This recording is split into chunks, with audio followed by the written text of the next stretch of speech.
Hello friends, welcome back to my channel. आज का हमारा टॉपिक है ट्रेनिंग एंड डेवलपमेंट।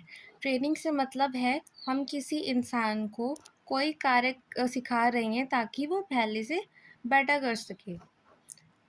प्रशिक्षण या ट्रेनिंग का अर्थ Training refers to the process of teaching and developing skills, knowledge, or fitness to improve an individual's capability, productivity, and performance in a specific area।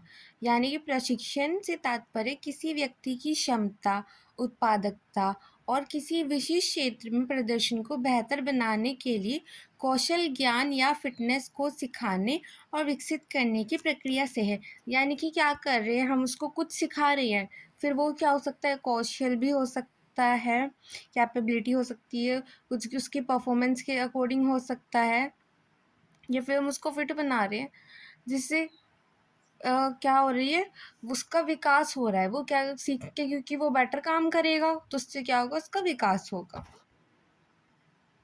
According to Beach, training is an organized process through which people learn knowledge and skill for a specific purpose।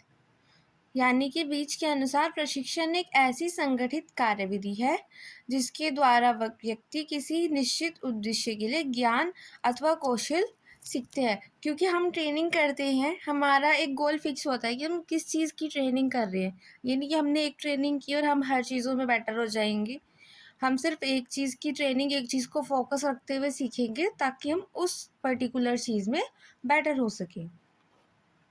अब हमारी training या प्रशिक्षण की विशेषताएं क्या है। हमारा उद्देश्य जो होता है उद्देश्यपूर्ण होता है, क्योंकि हम अपना पहले गोल सेट करेंगे, उसके अकॉर्डिंग हम ट्रेनिंग लेंगे।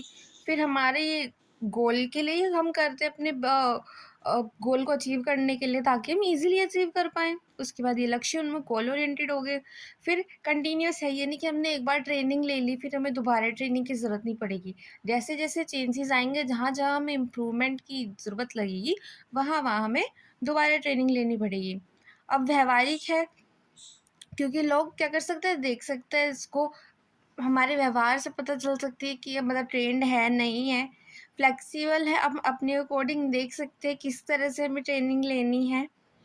नवीनतम तकनीक आधारित, यानी कि तो न्यू टेक्नोलॉजी, जैसे जैसे नई नई टेक्नोलॉजी आती रहेंगी, हमारी ट्रेनिंग उस हिसाब से होती रहेगी।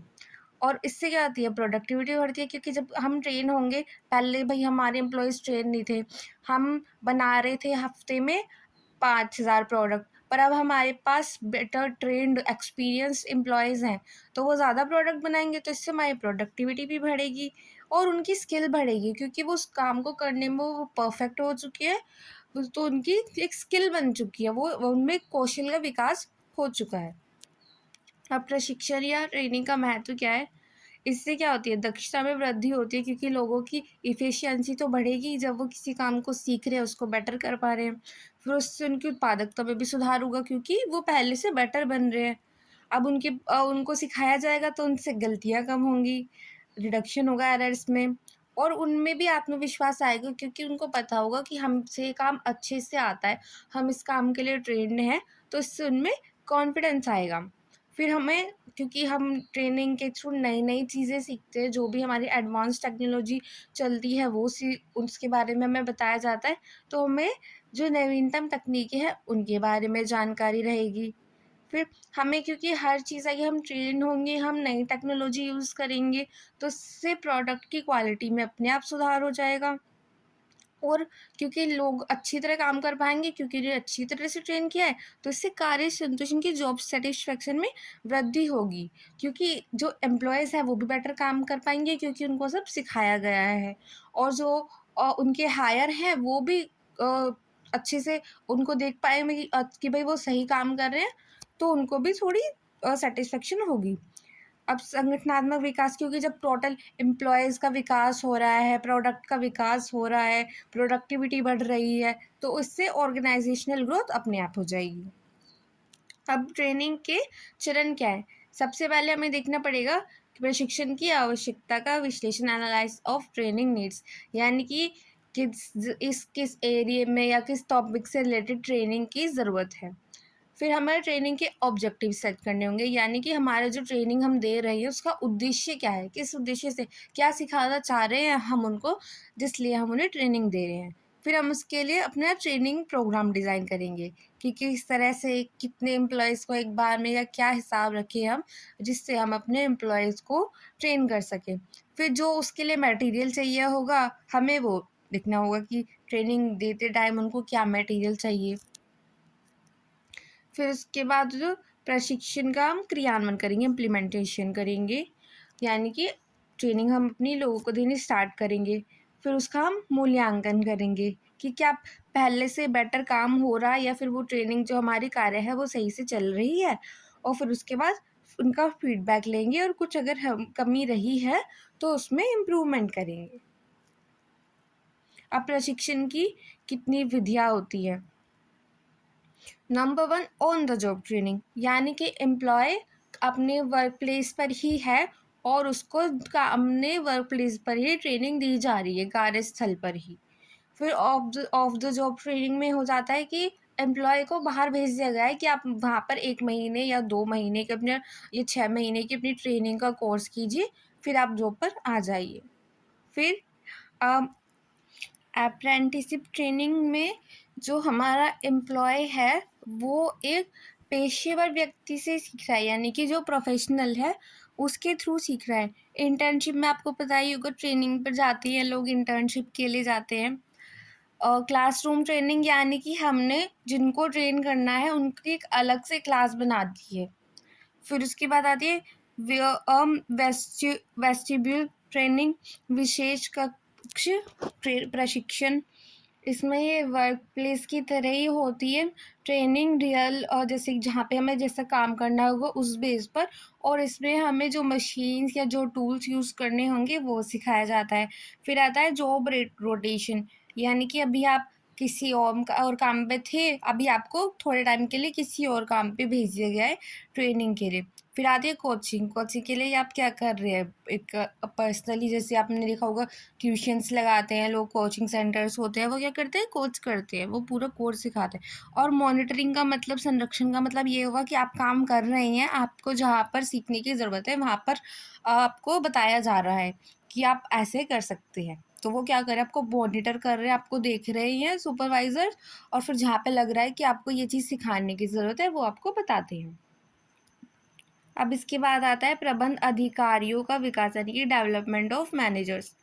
Managers development is a structured process that enhance our managers' capabilities and effectiveness through strategic training, practical experiences and continuous learning। यानी कि प्रबंध विकास एक संरचित प्रक्रिया है जो रणनीतिक प्रशिक्षण, व्यवहारिक अनुभव और निरंतर सीखने के माध्यम से प्रबंधक की क्षमताओं और प्रभावशीलता को बढ़ाती है। क्योंकि उससे जब हमें ट्रेन किया जाएगा, हमारा फिर कुछ का खुद एक्सपीरियंस भी होगा, जब हम काम करेंगे, ट्रेन होंगे, वो तो हम क्या करते हैं, हम अगर हम कोई चीज़ डेली डेली करते हैं या फिर हम किसी चीज़ को हैबिचुअली करते हैं तो हम उस चीज़ में थोड़ा थोड़ा इम्प्रूवमेंट खुद कर लेते हैं। जैसे कि पहली बार अगर हम कोई क्वेश्चन करते हैं तो वो हमें हार्ड लगता है, पर अगर हम उसी क्वेश्चन की थोड़ी प्रैक्टिस करते हैं, थोड़ा कॉन्सेप्ट उसका क्लियर करते हैं, तो वही फिर क्वेश्चन हमें ईजी लगने लगता है। तो इससे क्या होती है, हमारी डेवलपमेंट हो जाती है, क्योंकि इससे क्या हो रही है, हमारी जो हमारी क्षमताएं हैं, हमारी जो कैपेबिलिटीज़ है वो बढ़ रही है। According to William Gluck, managerial development is the process by which managers seek to acquire appropriate experience, skill, and attitudes to become or remain successful leaders in their enterprises। यानी कि विलियम ग्लुक के अनुसार प्रबंधकीय विकास वह प्रक्रिया है जिसके द्वारा प्रबंधक अपने उद्यम में सफल नेता बनने या बने रहने के लिए उपयुक्त अनुभव, निपुणता तथा मनोवृत्ति प्राप्त करने की कोशिश करते हैं। यानी कि वो चाहते हैं कि वो बेस्ट नेता बने और उसके लिए उन्हें जो भी चीज़ चाहिए वो अपने विकास करते हैं, उसका जो क्वालिटीज़ लगता है उन्हें कि हम में ये क्वालिटीज़ नहीं है या कम है, तो वो उसका विकास करते हैं। अब प्रबंध अधिकारियों के विकास की क्या क्या प्रणालियाँ होती हैं, इसमें भी होती है दो ही तरह की, एक तो होती है ऑन द जॉब ट्रेनिंग उसके अंदर क्या कर सकते हैं, लर्न बाय डूइंग, यानी कि काम कर रहे हैं और उसके बाद सीख रहे हैं हम, काम करते करते हम बेटर हो रहे हैं। उसके बाद हमें कोचिंग मिल रही है और मॉनिटर किया जा रहा है कि हम कैसा काम कर रहे हैं, जहाँ हमें ज़रूरत लग रही है सिखाने की वो हमें सिखा रहे हैं। फिर जॉब रोटेशन कर रहे हैं कि अभी थोड़े टाइम हमने एक काम सीख लिया, अभी थोड़े टाइम के लिए हमें किसी और काम पर भेज दिया गया है वो सीखने के लिए। फिर अप्रेंटिसशिप शिक्षुता, यानी कि क्या कर रहे हैं, हमें वो सिखा रहे हैं जो ऑलरेडी उस काम के प्रोफेशनल्स हैं। फिर अंडर स्टडी मेथड, यानी कि हम किसी के अंडर सीख रहे हैं। फिर कमिटी असाइनमेंट्स, यानी कि एक समिति के कार्य कर रहे हैं इकट्ठे रूप में। फिर जो हमारी ऑफ द जॉब ट्रेनिंग होते हैं वो होते हैं क्लासरूम लेक्चर, यानी कि अलग से क्लासरूम है या फिर अलग से हम केस स्टडी कर रहे हैं। उसके बाद होती है कॉन्फ्रेंस ले रहे हैं हम, रोल प्ले कर रहे हैं और स्टिमुलेशन अभ्यास कर रहे हैं, संवेदनशीलता की प्रशिक्षण ले रहे हैं, या ई लर्निंग और ई वर्कशॉप्स में हम सीख रहे हैं। आई होप आपको आज का वीडियो अच्छा लगा हो। Thank you for watching.